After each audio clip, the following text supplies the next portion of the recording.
Hello students. आज की class में हम लोग पढ़ने वाले हैं मूविंग चार्ज एंड मैग्नेटिज्म, जो चैप्टर 12th क्लास की फिजिक्स की है। उसमें टॉपिक है मूविंग कॉइल गैल्वेनोमीटर।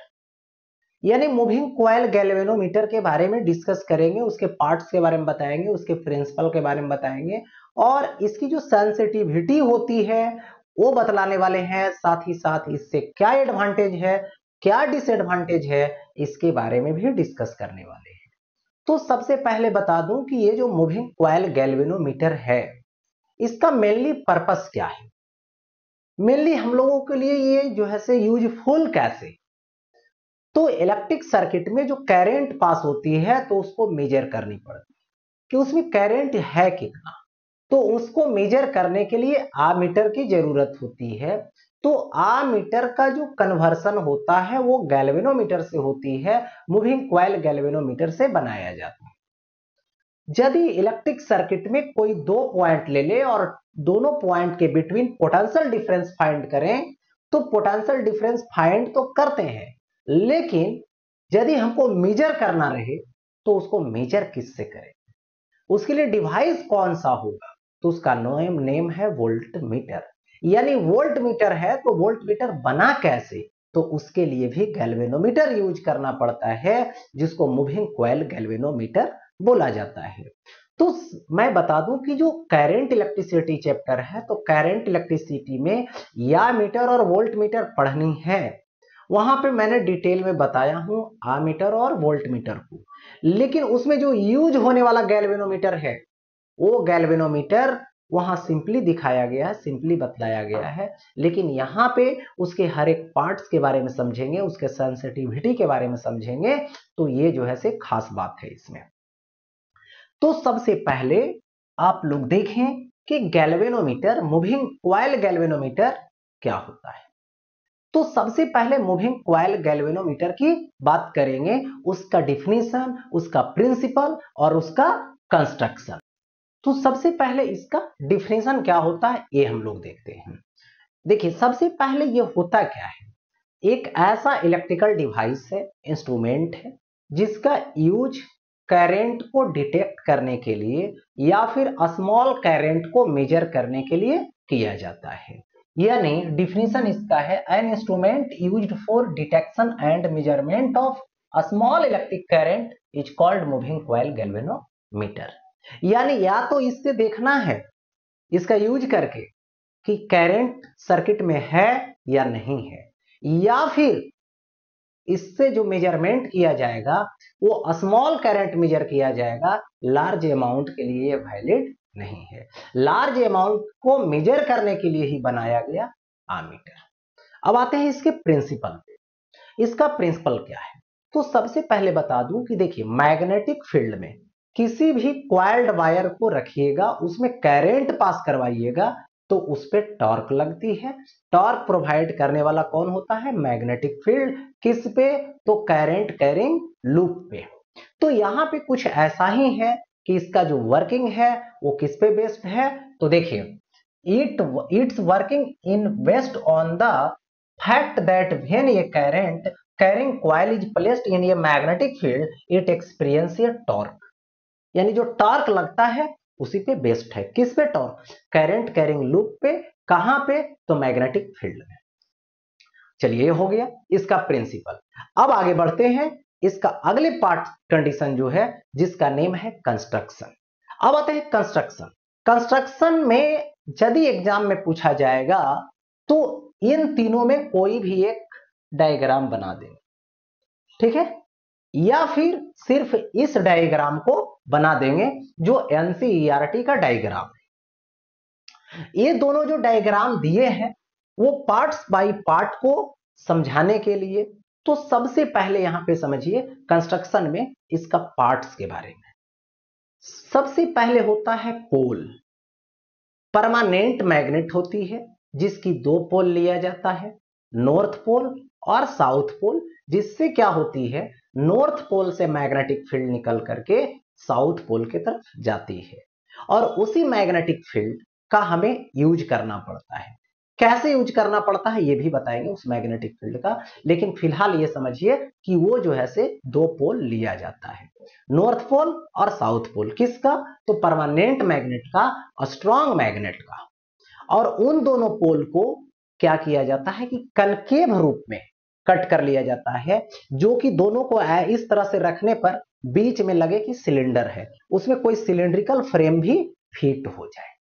देखिए यहां से देखिएगा कि ये नॉर्थ पोल और साउथ पोल दोनों को कनकेव बना करके दिया गया और इसके अंदर सिलेंड्रिकल फिट हो जाता है।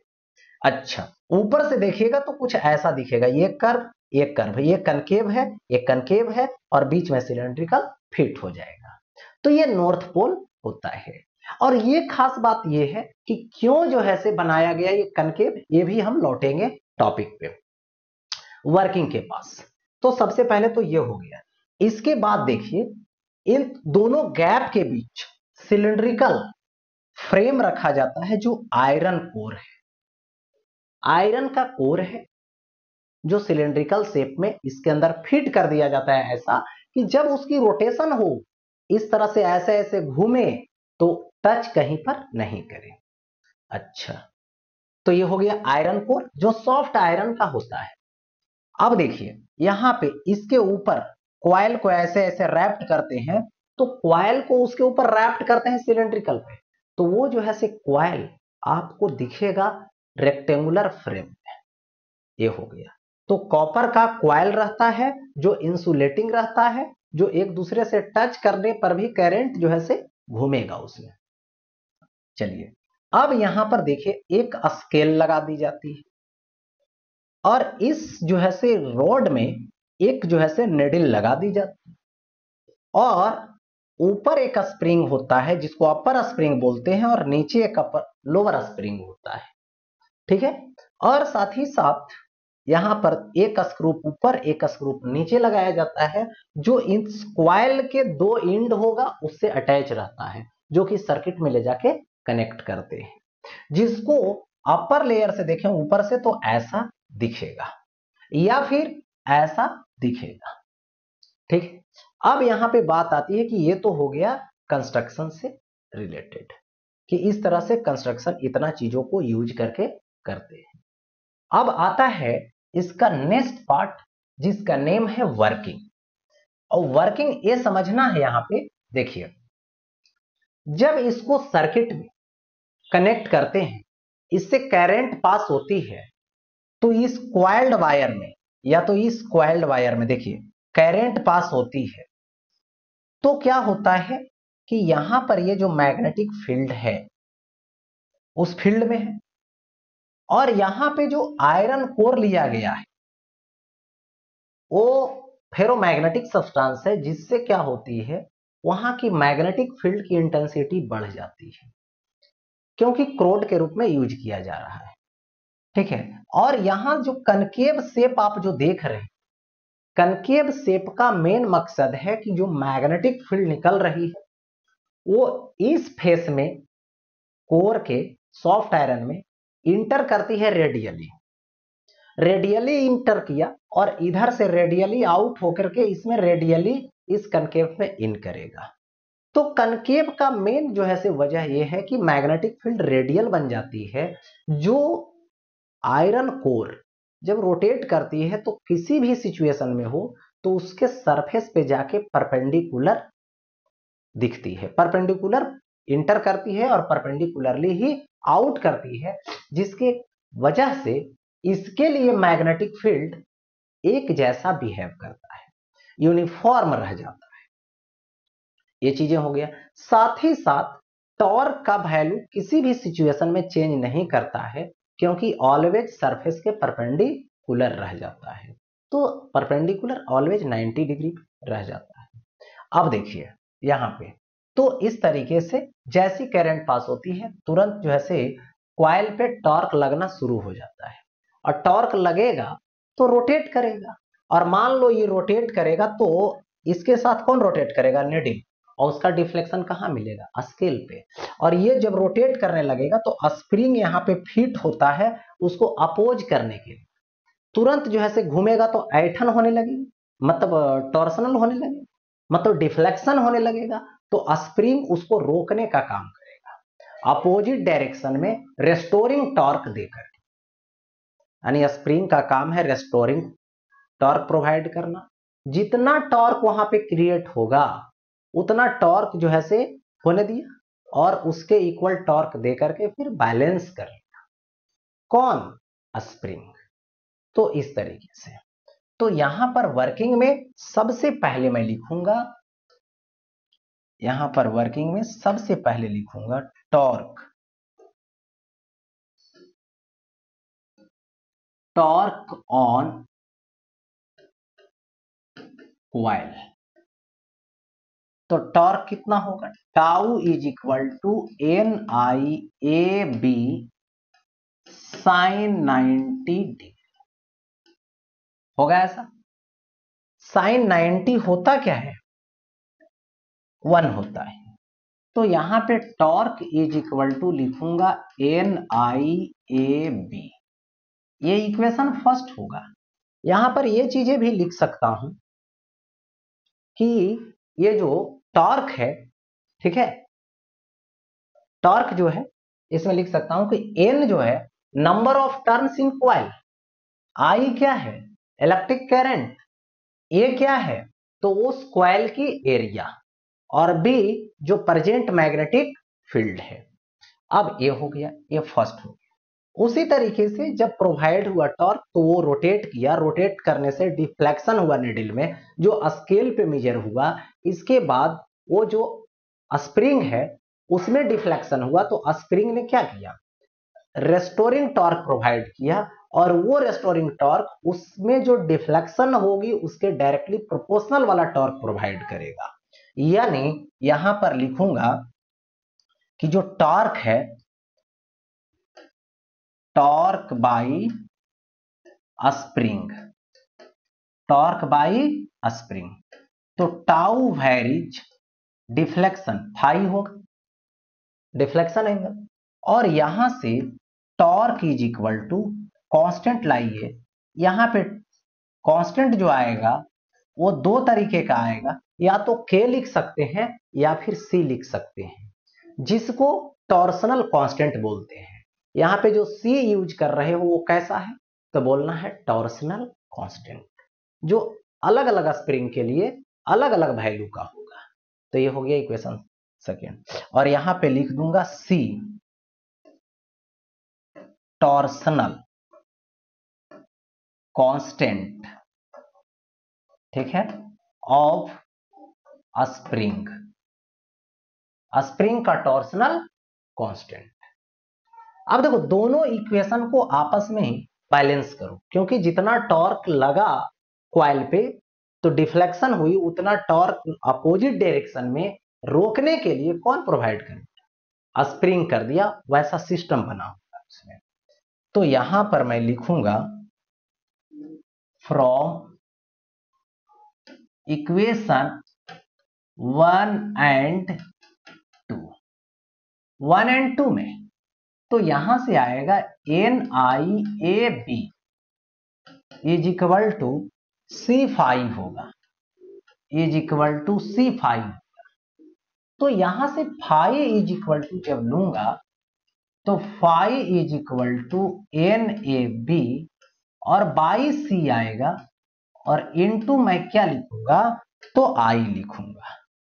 तो यहां से आई होगा, जिसमें ये बातें लिख सकता हूं, एन क्या है नंबर ऑफ टर्न्स जो कांस्टेंट है, ए क्या है कॉइल जो वायर है उसकी एरिया है, बी क्या है तो वहां पे प्रेजेंट मैग्नेटिक फील्ड है, और सी क्या है तो स्प्रिंग का कांस्टेंट है जो टॉर्सनल कांस्टेंट है, और आई तो आई है ही, आई तो वेरिएबल है, बदल सकते हैं वो, तो जैसा सर्किट में लगाइएगा वैसा करंट जाएगा, तो वैसा डिफ्लेक्शन मिलेगा।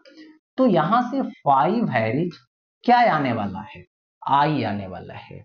इसका मतलब हुआ कि जो करंट पास करवाइएगा उसी के अकॉर्डिंग उसमें डिफ्लेक्शन, करंट बढ़ेगी डिफ्लेक्शन बढ़ेगी, करंट कम होगी डिफ्लेक्शन कम होगी, इसलिए डायरेक्टली प्रोपोर्शनल है, और वो ग्राफ जब खींचोगे तो स्ट्रेट लाइन जाएगा। यानी deflection in moving coil galvanometer is directly proportional to current passes through it. ये बातें हो जाएगी। अब यहां पे आता है आगे, जिसको बोलते हैं यहां पे करंट सेंसिटिविटी। देखिए सेंसिटिविटी का मतलब होता है कि देखिए करंट को पास करवाइए और थोड़ा सा स्मॉल करंट पास करवा रहे हैं, डिफ्लेक्शन हो जा रही है, मेजरमेंट मिल जा रही है, मतलब वो जो सिस्टम है, वो जो डिवाइस है, वो सेंसिटिव है, जो बहुत से बहुत कम वैल्यू को मेजर करके हमें दे रहा है। तो सबसे पहले करंट मेजर करने के लिए गैल्वेनोमीटर नहीं यूज करते। मैंने क्या बोला कि ये जो गैल्वेनोमीटर है सिर्फ देखते हैं कि करंट पास हो रहा है कि नहीं, बस ये चीजें। लेकिन करंट मेजर भी किया जाएगा इससे, तो स्मॉल अमाउंट का यानी माइक्रो का, यानी 10⁻⁻6 रेंज का, 10⁻⁻6 एम्पियर रेंज का। किससे? गैल्वेनोमीटर से, मूविंग कॉइल गैल्वेनोमीटर से। लेकिन ऐसा क्यों? ऐसा इसलिए क्योंकि इसकी रेसिस्टेंस होती है और सर्किट में इसको जोड़ देते हैं, क्या चीज में कनेक्ट कर देते हैं, सीरीज कॉम्बिनेशन। तो सीरीज में मैंने कनेक्ट किया तो हुआ क्या, इसी से करंट पूरा जाएगा, तो इसका रेसिस्टेंस तो उसको अपोज करेगा, सर्किट में इसका रेसिस्टेंस भी शामिल कर लिया जाएगा।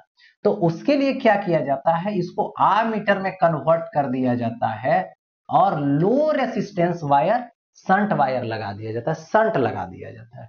जो सर्किट से आने वाली करंट इधर से बहुत कम जाएगी और इधर जो रेसिस्टेंस बहुत कम है इधर से होकर के चली जाएगी, यानी सर्किट में ये वाला रेसिस्टेंस यूज होना शुरू हो जाएगा, जो बहुत कम रेसिस्टेंस यूज होगा। इसका मतलब है कि जो एक्चुअल करंट है उस पर इफेक्ट नहीं पड़ने वाला है। ऐसे क्या होता कि रेसिस्टेंस इंक्रीज करेगा सर्किट में, तो करंट को तो डिक्रीज कर देगा वोल्टेज के अकॉर्डिंग। अच्छा, तो इसीलिए या मीटर को क्या किया जाता है कि शंट लगा के बनाया जाता है, किससे, गैल्वेनोमीटर से, क्योंकि गैल्वेनोमीटर से करंट मेजर करना पॉसिबल ज्यादा अमाउंट का नहीं, तो आमीटर में कन्वर्ट कर दिया इसको।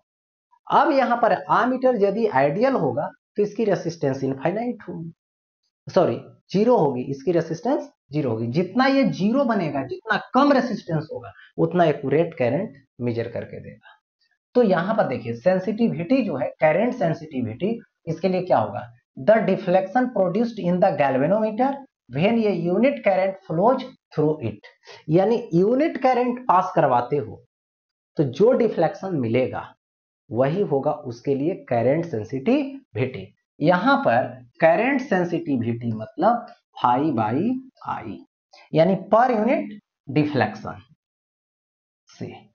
तो यहां पे क्या आ जाएगा, यहां पर लिखूंगा आई तो इधर आ जाएगा, तो एन ए बी बाई सी होगा, तो इसको लिखूंगा एन ए बी बाई सी। अब देखो ये जो सेंसिटिविटी है ये किस पे डिपेंड है, नंबर ऑफ टर्न पे डिपेंड है, एरिया ऑफ कॉइल पे डिपेंड है, और जो प्रेजेंट मैग्नेटिक फील्ड है उस पे डिपेंड है। साथ ही साथ स्प्रिंग की जो टॉर्सनल कांस्टेंट है उस पे डिपेंड है। ठीक है, यहां पर इन तीनों को इंक्रीज कर दें तो यहां पर क्या होगा, सेंसिटिविटी इंक्रीज करेगा, लेकिन यदि सी को इंक्रीज कर दें तो सेंसिटिविटी डिक्रीज कर जाएगी। या फिर बोल सकते हैं इन तीनों को इंक्रीज करो और सी को डिक्रीज करो तो सेंसिटिविटी इंक्रीज करेगी। अब आता है वोल्टेज सेंसिटिविटी। तो वोल्टेज को मेजर करने के लिए किसका यूज किया जाता है, तो वोल्टेज को मेजर करने के लिए वोल्ट मीटर का यूज करते हैं। और वोल्ट मीटर का यूज करते हैं, इसका मतलब है कि वोल्ट मीटर बनता कैसे है, तो वोल्ट मीटर को बनाने के लिए, है ना, कन्वर्ट करने के लिए गैल्वेनोमीटर का यूज करते हैं। और गैल्वेनोमीटर को क्या किया जाता है कि उसके साथ सीरीज कॉम्बिनेशन में एक हाई रेसिस्टेंस वायर कनेक्ट करते हैं, यानी ये रहा गैल्वेनोमीटर और इस गैल्वेनोमीटर के साथ एक हाई रेसिस्टर लगा दीजिए, बन गया। और इसको सर्किट में ऐड करते हैं, जैसे ये दोनों पॉइंट के बीच में मुझे पोटेंशियल डिफरेंस निकाल, तो यहां पर पैरेलल में कनेक्ट कर दे और इधर से करंट आएगी सर्किट में, तो यदि करंट डिस्ट्रीब्यूट हो जाएगा, इधर करंट और इधर करंट, तो क्या होगा, इसका एक्यूरेट वोल्टेज जो पहले था एक्चुअल में वो नहीं दे पाएगा, क्योंकि इसके लिए वोल्टेज क्या होता है, V is equal to I R होता। तो अभी जो आने वाला करंट है तो ये नहीं कनेक्ट करेंगे तो टोटली इसी से जाएगा, तो आई आर होगा। अब क्या होगा, इस रास्ते में पैरेलल में कनेक्ट कर देंगे तो कुछ करंट इस रास्ते से जाने लगा, तो उसमें करंट डिक्रीज कर गया तो ये वोल्टेज डिक्रीज करके बताएगा है एक्चुअल में कुछ, अब रीडिंग देने लगेगा कुछ कनेक्ट करने पर। उसके लिए क्या किया गया कि इसका इतना जो है से ज्यादा रेसिस्टेंस होनी चाहिए कि उधर वाले करंट में बहुत बहुत कम इफेक्ट पड़े। क्यों, क्योंकि इधर ज्यादा रेसिस्टेंस रहेगा तो जान ही नहीं देगा। इसलिए आइडियल जो वोल्टमीटर होनी चाहिए उसमें जो रेसिस्टेंस की बात होनी चाहिए वो इनफाइनाइट होनी चाहिए, जो थोड़ा सा भी करंट नहीं जाए और वो एक्यूरेट वोल्टेज का मेजरमेंट कर सके। अच्छा, तो ये वोल्टमीटर की सेंसिटिविटी होगी गैल्वेनोमीटर के अकॉर्डिंग, क्योंकि उसी से बनाया जा रहा है। तो यहाँ पे वोल्टेज सेंसिटिविटी यानी the deflection per unit voltage applied across voltmeter, यानी पर यूनिट वोल्टेज अप्लाई करने से जो डिफ्लेक्शन यूज होगा, सॉरी जो डिफ्लेक्शन क्रिएट होगा वही होगा वोल्टेज सेंसिटिविटी। यानी डिफ्लेक्शन और अप्लाइड वोल्टेज के रेशियो को ही वोल्टेज सेंसिटिविटी बोलते हैं। तो यहां पे मैं लिख सकता हूं क्या, वोल्टेज सेंसिटिविटी फाई बाई भी, यानी फाई बाई भी, भी का वैल्यू आई आर दीजिए, यानी इसको लिख सकता हूं वोल्टेज सेंसिटिविटी फाई बाई भी होगा, मतलब फाई बाई आई मतलब एन ए बी बाई सी, तो यहां से आएगा एन ए बी और बाई सी इंटू क्या आएगा, आर आएगा, तो ये हो जाए। तो इसी को क्या बोलेंगे यहाँ पे, तो वोल्टेज सेंसिटिविटी बोलेंगे। Voltage sensitivity depends on number of turn, area, magnetic field, C torsional constant और रेसिस्टेंस। इसलिए यहां पर देखो, देखने को क्या मिलता है कि यदि आप नंबर ऑफ टर्न को चेंज करते हो, इंक्रीज करते हो या डिक्रीज करते हो, तो देखिए इफेक्ट क्या पड़ता है। यदि आप नंबर ऑफ टर्न को चेंज करिएगा माने इंक्रीज कीजिएगा, तो नंबर ऑफ टर्न इंक्रीज करने से वायर की लेंथ इंक्रीज करेगी, और वायर की लेंथ इंक्रीज करने से उसकी रेसिस्टेंस इंक्रीज करेगी। तो ऊपर वैल्यू इंक्रीज हो रहा है, नीचे भी इंक्रीज हो रहा है, इसका मतलब इसका सेंसिटिविटी पे कोई इफेक्ट नहीं पड़ने वाला है। तो याद रहे कि गैल्वेनोमीटर में जो यूज कर रहे हो कॉइल, उसकी नंबर को चेंज करते हो तो उसकी करंट सेंसिटिविटी तो इंक्रीज कर जाएगी, लेकिन वोल्टेज सेंसिटिविटी इंक्रीज नहीं करेगा, ना ही डिक्रीज करेगा, रिमेन्स कांस्टेंट रह जाएगा। तो ये हो गया यहां पे। अब आगे बढ़ता हूं, देखिए इसमें इफ n टू n, यानी n जो है नंबर ऑफ टर्न उसको डबल कर दिया जाए, ठीक है, यानी double the number of turns, यानी जो क्वाइल्ड वायर है उसमें जो नंबर है क्वाइल का उसको डबल कर दो, तो करंट जो सेंसिटिविटी है वो जो है डबल हो जाएगी, यानी 2 इंटू 5i हो जाएगी,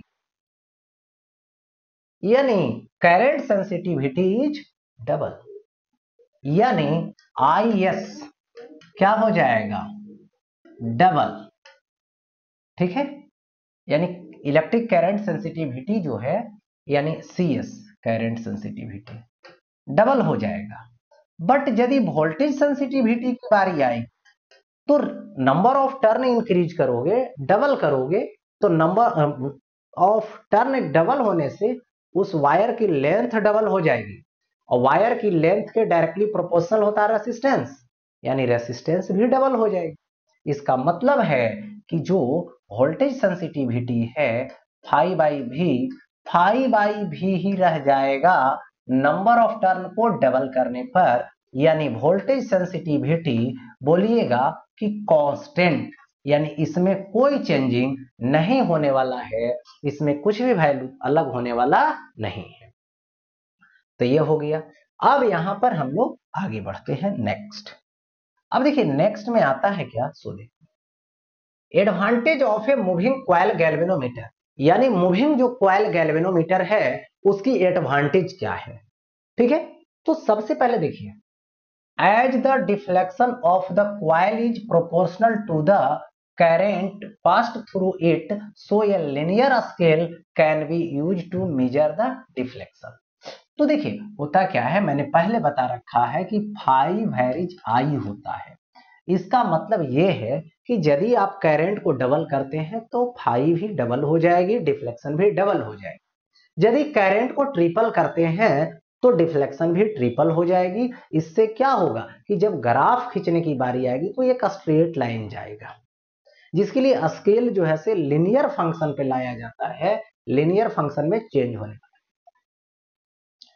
सेकेंड नंबर, ये moving coil galvanometer can be made highly sensitive increasing N B A and decreasing C. यदि एन या बी को इंक्रीज करोगे और सी को डिक्रीज करोगे तब हाई मतलब सेंसिटिविटी इंक्रीज करेगा। सेंसिटिविटी जो है से क्या होता है, phi by I is equal to N A B by C होता है। देख सकते हो ये जो नोमिनेटर है वो इंक्रीज करोगे और डिनोमिनेटर को डिक्रीज करोगे तब ना हाई सेंसिटिविटी होगी, यही तो बोला जा रहा है इसका। अब देखो यहां पर इस तरीके से, थर्ड नंबर में, as the coil is placed in a strong magnetic field of a powerful magnet, its deflection is not affected by external magnetic field. This enables us to use the, है ना, galvanometer in any position. यानी देखिए powerful magnet use किया जाता है galvanometer, इसलिए कि external कोई वहां पे मैग्नेटिक फील्ड रहे तो उसका कोई इफेक्ट नहीं पड़ेगा। ऑलरेडी वहां पे पावरफुल है, हल्का फल्का जो है से कोई लगाएगा भी तो इतना पावरफुल है कि वो चेंज होने नहीं देगा। इसीलिए गैल्वेनोमीटर को किसी भी स्थिति में कहीं भी किसी भी पोजीशन में यूज करते हैं। अब देखो 4 नंबर में, as the coil is wound over a metallic frame, the eddy currents produced in the frame bring the coil to rest quickly. यानी यहां पर as the coil is wound over a metallic frame, the eddy currents produced in the frame, ठीक है, bring the coil to rest quickly. यदि जो है से magnetic field change होगा तो कब चेंज होगा, जो है से वहां पर जब करंट को स्टॉप किया जाएगा तो तुरंत उसको क्या कर देता है, रोक देता है, डिफ्लेक्शन। ठीक है, तो इसके लिए वहां पर कौन जिम्मेवार है, ईडी करंट। और ईडी करंट इलेक्ट्रोमैग्नेटिक इंडक्शन में पढ़ना है, वहां पे डिटेल बता दिया जाएगा। अब देखो आगे, disadvantage of a moving coil galvanometer. The main, देखो the main disadvantage is that is sensitivity can not be change at will. यानी कहने का मतलब हुआ कि जो सेंसिटिविटी है गैल्वेनोमीटर की उसको आप अपने मनचाहा चेंज नहीं कर सकते। ठीक है, ये क्या है, डिसएडवांटेज है उसका। दूसरा दूसरा डिसएडवांटेज है कि all types of moving coil galvanometer are easily damaged by overloading a current greater than that which the instrument is, है ना, intended to measure will burn out its hair spring और suspension. देखिए होता क्या है कि उसमें ज्यादा ओवरलोड देते हो, ओवरलोड कहने का मतलब हुआ कि ज्यादा करंट देते हो तो वो क्या हो जाता है, वो हीट होने के बाद वो बर्न हो जाएगा, है ना, डिस्ट्रॉय हो जाएगा, डैमेज हो जाएगा। तो ये ओवरलोड के लिए कभी नहीं यूज किया जाता है। जहां पे ज्यादा करंट हो जाए वहां पे ये सक्सेस नहीं कर पाएगा। तो इसी के साथ डिसएडवांटेज के साथ मूविंग क्वाइल गैल्वेनोमीटर समाप्त होता है।